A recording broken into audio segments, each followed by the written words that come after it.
Shalom, peace, Shanti. These days we are studying the historical books of the Bible. And at the end of the last lecture, I mentioned that there are three different types of history. The first type of history is known as the Deuteronomistic history. This Deuteronomistic history consists of the books of Joshua, Judges, 1st and 2nd Samuel, and 1st and 2nd Kings. The second type of history is known as the Chronicler's history. And in the Chronicler's history, we have four books: the first and second books of the Chronicles, Ezra, and Nehemiah. And finally, we have the Maccabean history. In this Maccabean history, we have the books of 1st and 2nd Maccabees. So these books, altogether 12 books, are known as the historical books of the Old Testament. Today we are going to study two books from these historical books, namely from the Deuteronomistic history. First of all, why these books are known as Deuteronomistic history? The first reason is the author has taken Deuteronomy as the base, as the point of departure. And based on all the laws and regulations which are given in the book of Deuteronomy, the author is trying to evaluate the life of the Israelites. The very fact that the author mentions that they are on the verge of going to the Babylonian exile, that means these books are written after the exile. So these are post-exilic books: Joshua, Judges, 1st and 2nd Samuel, and 1st and 2nd Kings. So let us start studying these books of the Deuteronomistic history, beginning with the book of Joshua. The book of Joshua is named after its hero, Joshua. He was the assistant to Moses. And then later on, he succeeded Moses as the leader of the people. The Hebrew name Joshua means Yahweh saves, or may Yahweh save. The book of Isaiah or the name of Jesus are also coming from this root: may Yahweh save or Yahweh saves. The theme of the book of Joshua is the occupation of the land west of the river Jordan. And there are three distinct sections to this book, namely the conquest of Canaan under the leadership of Joshua, then the division of the land, and finally the return of the Transjordanian tribes and the farewell of Joshua. The purpose of the book. The purpose of the book is to show fidelity of God to the promises made in the past to the patriarchs and to Moses, that God will give you a land flowing with milk and honey. So finally, these people land into the promised land. And then the second purpose is obedience to the law is important. So during this entire book, again and again, the people are invited to obey the law. So let us study this book under three distinct sections. The first one is the conquest of Canaan. This conquest of Canaan had a stage of preparation, the crossing of the Jordan, and the conquest itself. So preparations.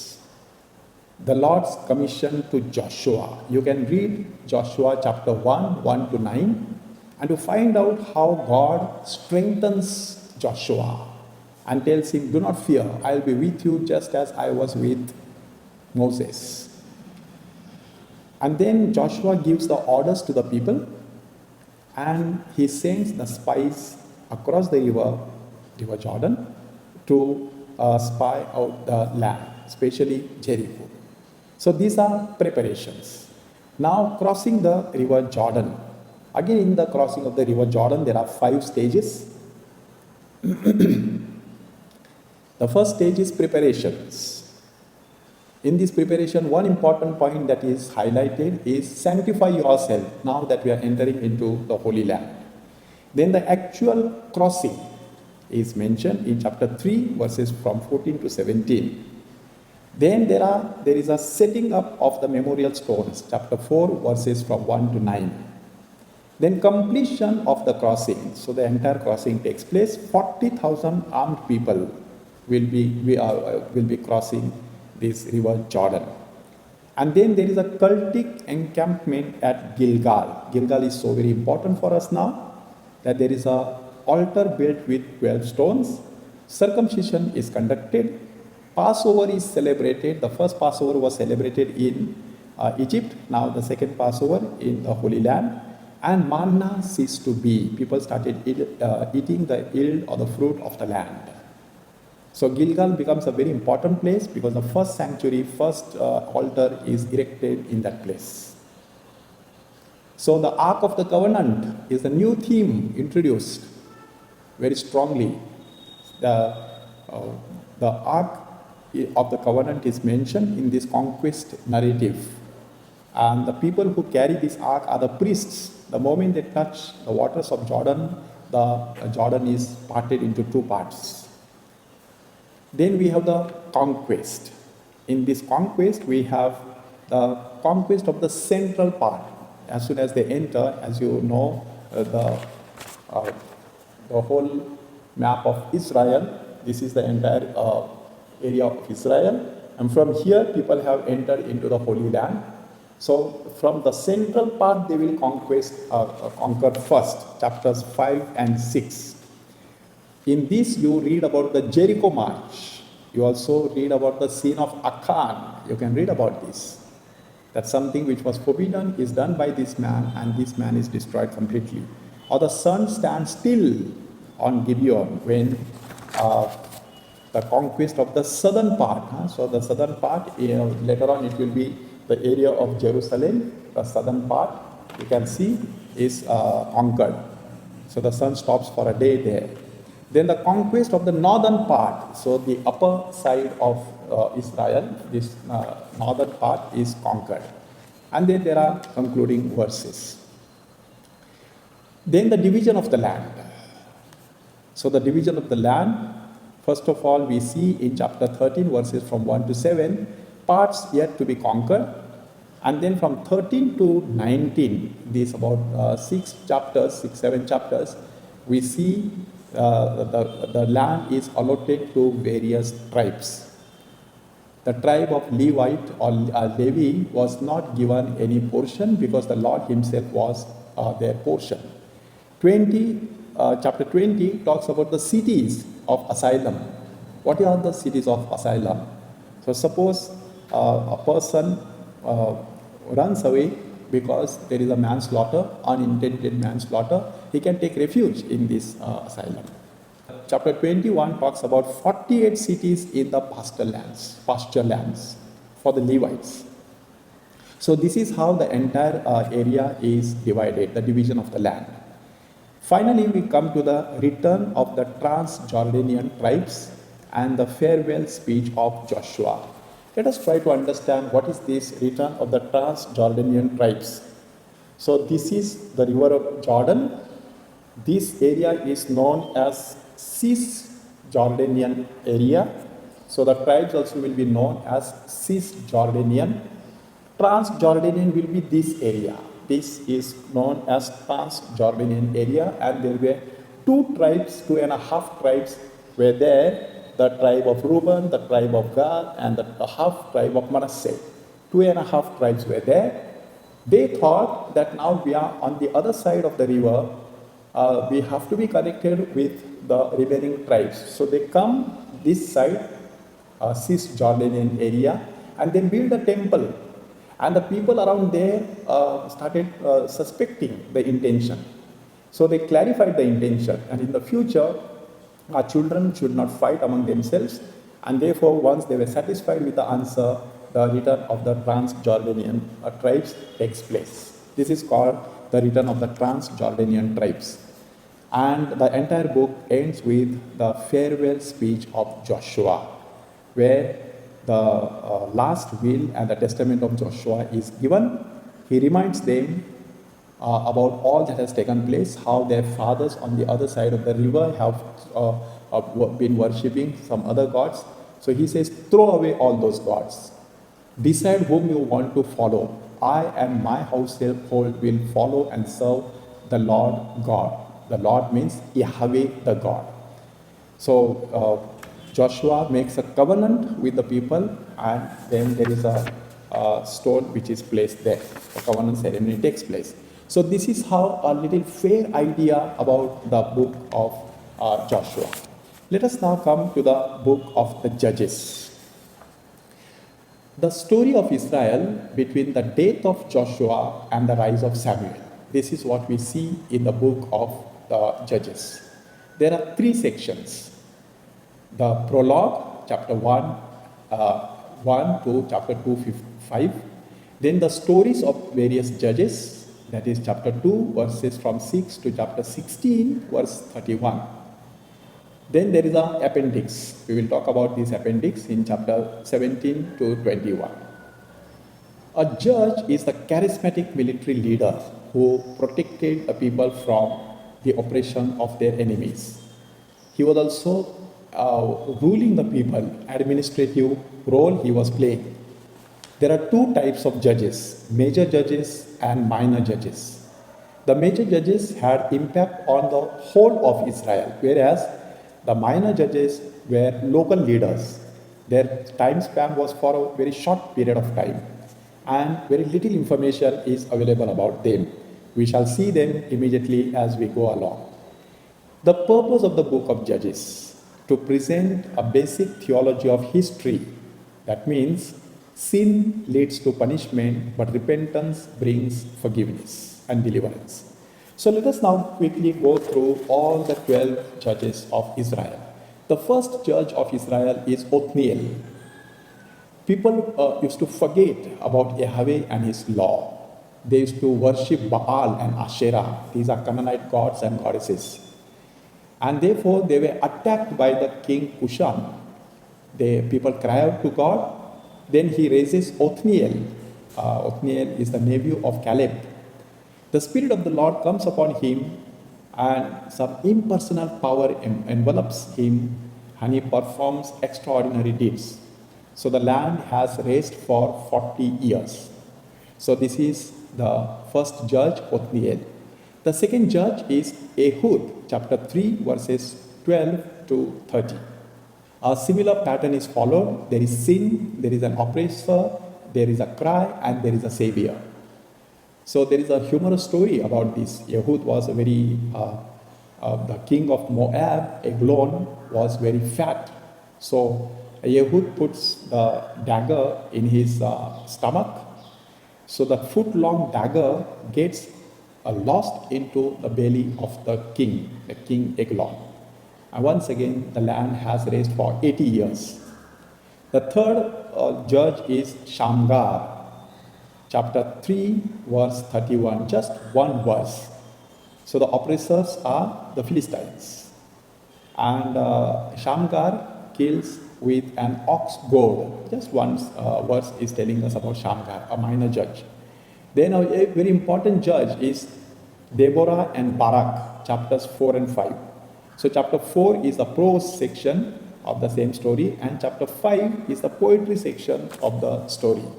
So there is a battle between the Israelites and the Canaanite Philistine coalition in the valley of Jezreel.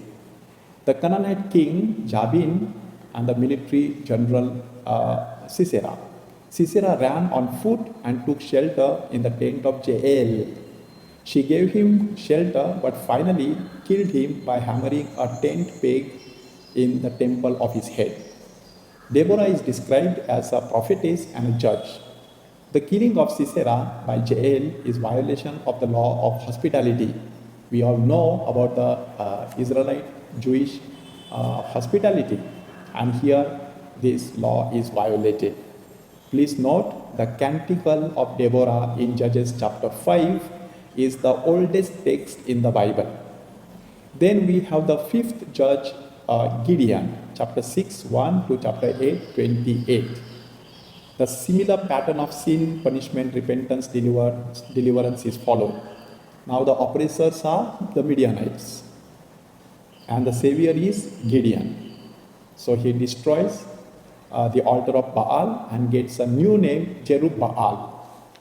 So you can personally study now this call of Gideon in chapter 6, verses from 1 to 40. There are 5 stages. God calls, he commissions, the person objects, God gives the assurance, and God gives the sign. Find out all these 5 stages. So Gideon defeats the Midianites only with 300 soldiers. He is offered the kingship, but he refuses, and then finally he dies of good old age. The 6th judge is Abimelech, chapter 8, verses from 29 to chapter 9, verse 57. This really does not fit the pattern of the other stories of the major judges. He is not portrayed as the hero who saves Israel from oppression. In fact, Israel is indicted by sinfulness and for being ungrateful to Gideon's family.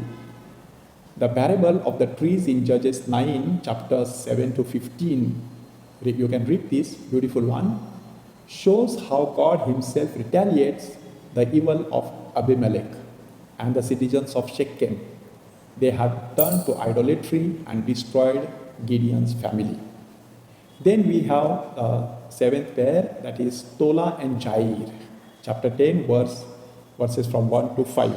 These are minor judges.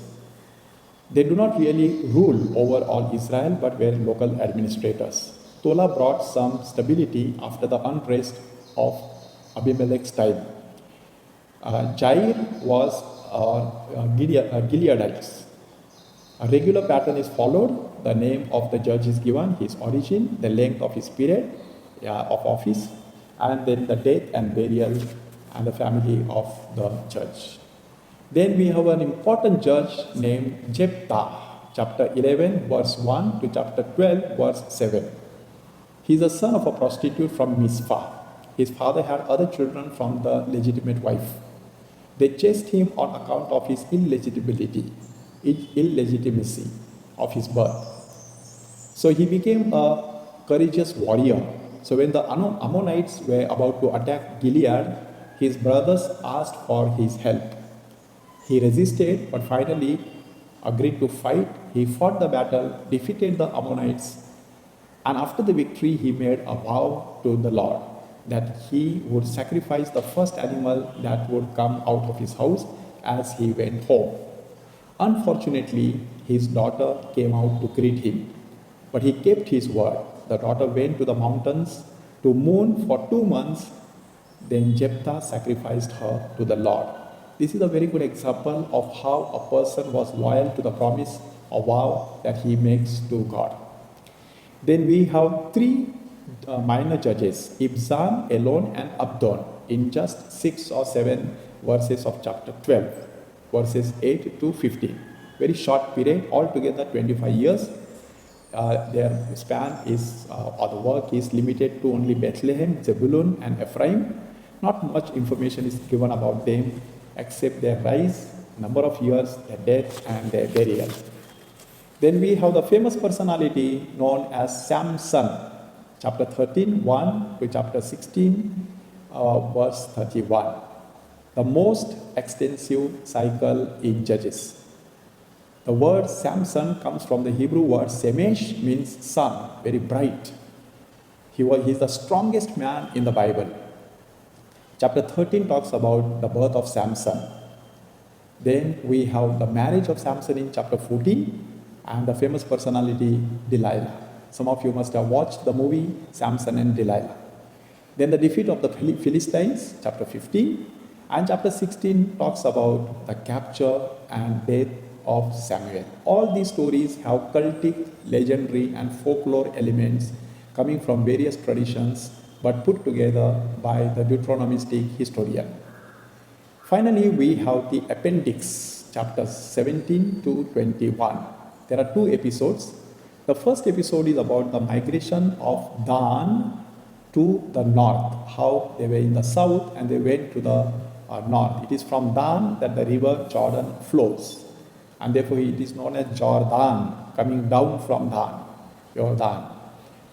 And then the second episode is about the Levite's concubine who was molested and the whole story is narrated in chapter 19 to 21. So these are the 12 judges of Israel.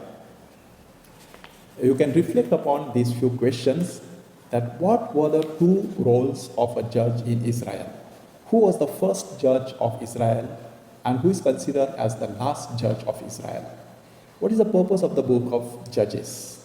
Or which chapter of Judges is known as the oldest piece of the Old Testament and the whole Bible? You could also study chapter 6 verses from 1 to 40 to understand the call of Gideon. So today we have studied two books, the books of Joshua and the books of Judges. In our next lecture, we shall study the two books of Samuel. Shalom, peace.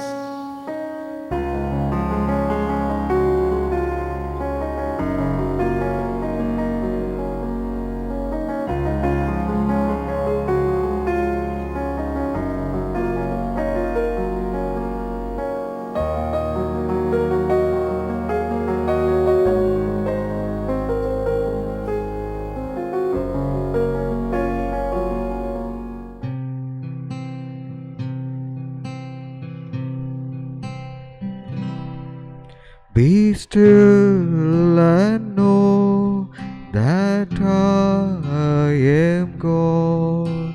Be still and know that I am God. Be still and know that I am God.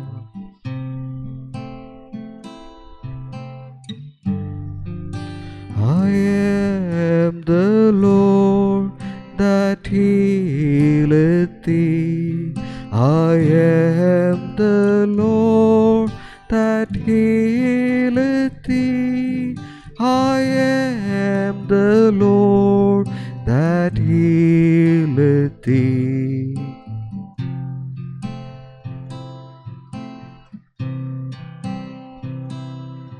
In thee, O Lord, I put my trust. In thee, O Lord, I put my trust. In thee, O Lord, I put my trust.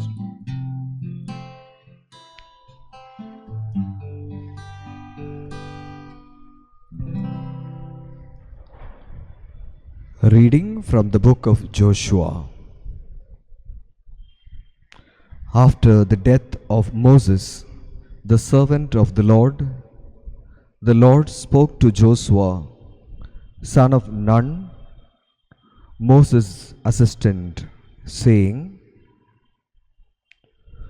No one shall be able to stand against you all the days of your life.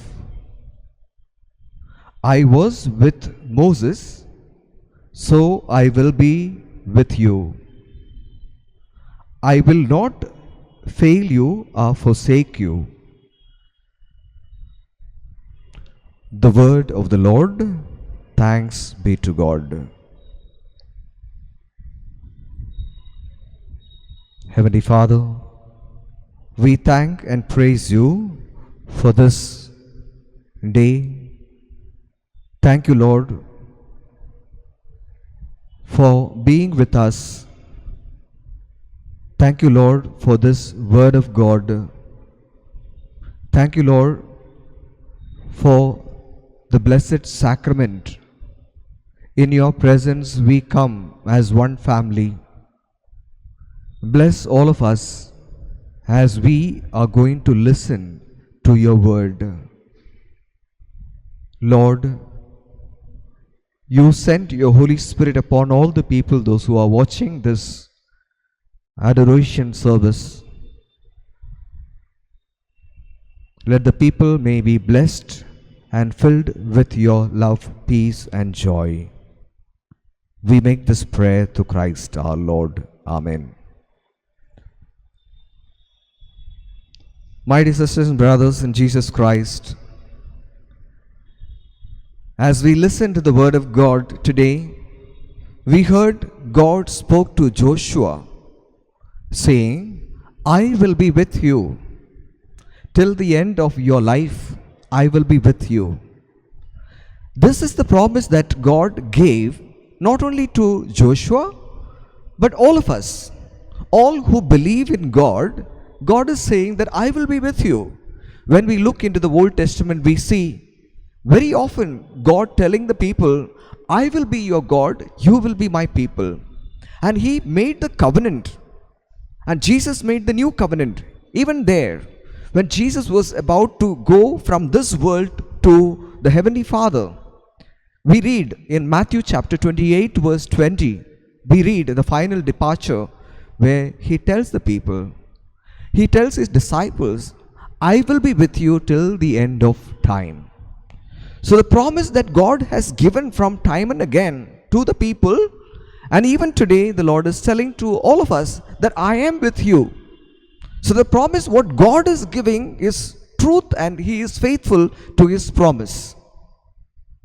Who are the people who has lost that promise and they failed in loving God? Then they go astray from God every now and then in the history that we have seen, and even in our lives that we go away from God. But God is saying that I will be with you.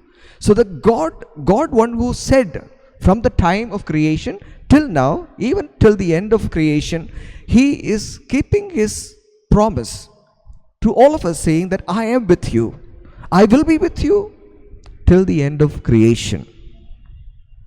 But at times we may ask this question, Lord, when I am going through difficulties and pain and suffering, where are you?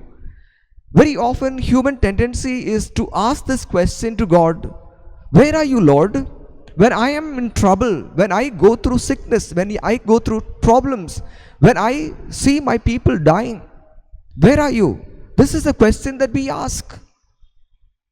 But Jesus is saying, even there, I am there with you. When Jesus said, I am with you, He never said there will be no problem and difficulties and sickness and death. He said, even in your difficulties, my presence will be there with you. So Jesus' promise is true.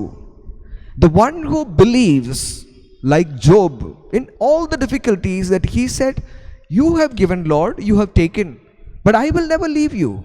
I will not abandon you. So that is the faith that we need to have, to say, Lord, I will be with you. I will keep up the promise that what you have kept for me.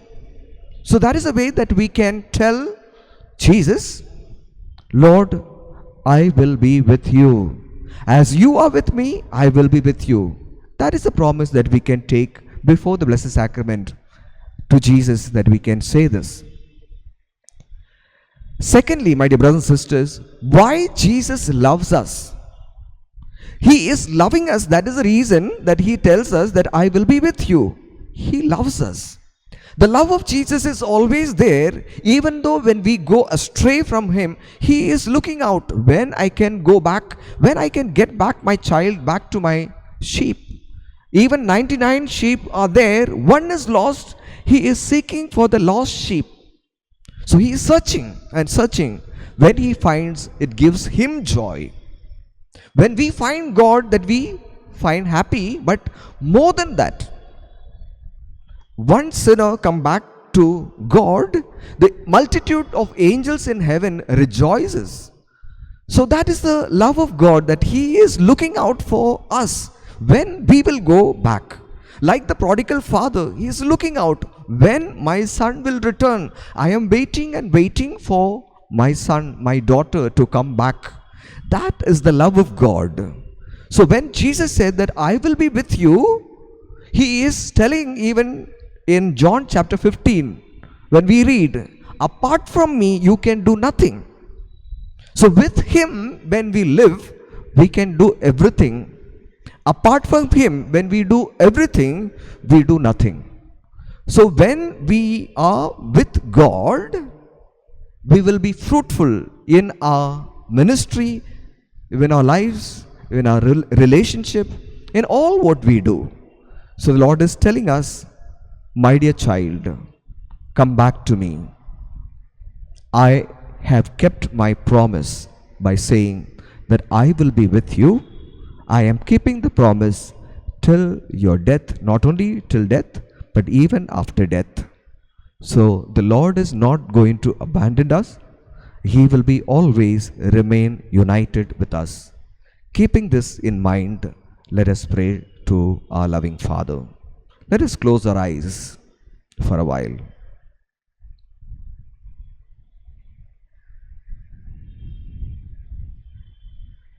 Let us bring all our prayers and petitions to our loving Father, who said to Joshua, I will be with you. And he is telling all of us, my dear child, I will be with you. Bring all your difficulties, your problems, your temptations, your sufferings, your financial crisis, the problems in your relationships. And we bring everything into God's presence.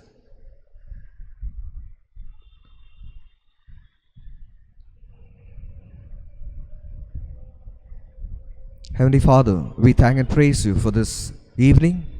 Lord Jesus, we ask your Holy Spirit to come and touch everyone who is listening to the word of God. Lord, as you have promised that I will be with you, Lord, let us experience the presence of your love, your peace right now as we are watching this video. Lord, let your precious blood and water may cleanse us from all our impure thoughts, for all our difficulties, all the negative thoughts that is going in our minds, in our families. Lord, we ask your Holy Spirit to bless everyone. Lord, let your precious blood and water may fall upon them and cleanse them completely. Let your light may come upon them to dispel every kind of darkness in their lives. Lord Jesus, you have promised that I will be with you. Let us experience the power, the presence of your power in our lives, Lord.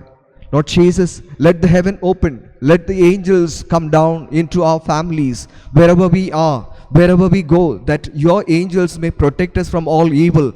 Lord Jesus, we ask your Holy Spirit to cleanse our minds. Lord, fill us with your light, Lord Jesus. Whatever we think that may be pleasing to you, Lord Jesus, you bless our ways. Wherever we go, may be blessed by you, Lord Jesus.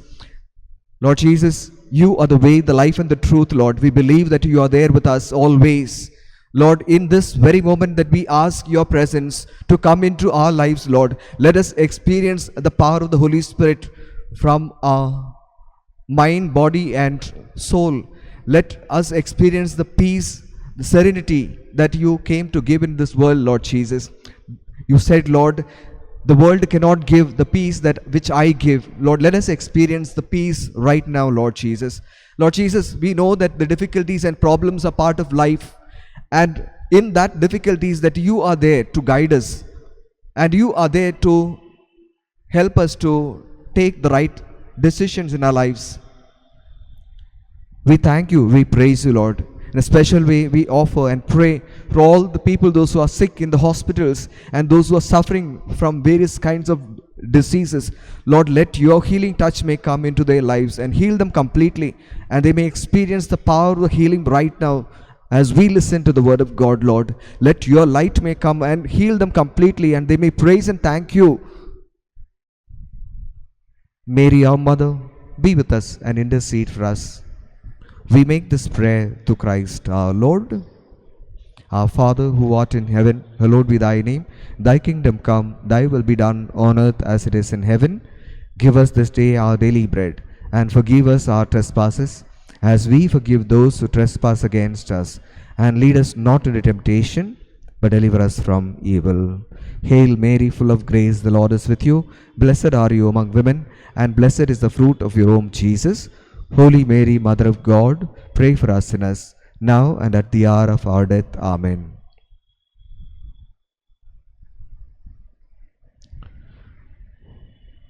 O sacrament most holy, O sacrament divine, All praise and all thanksgiving be every moment thine.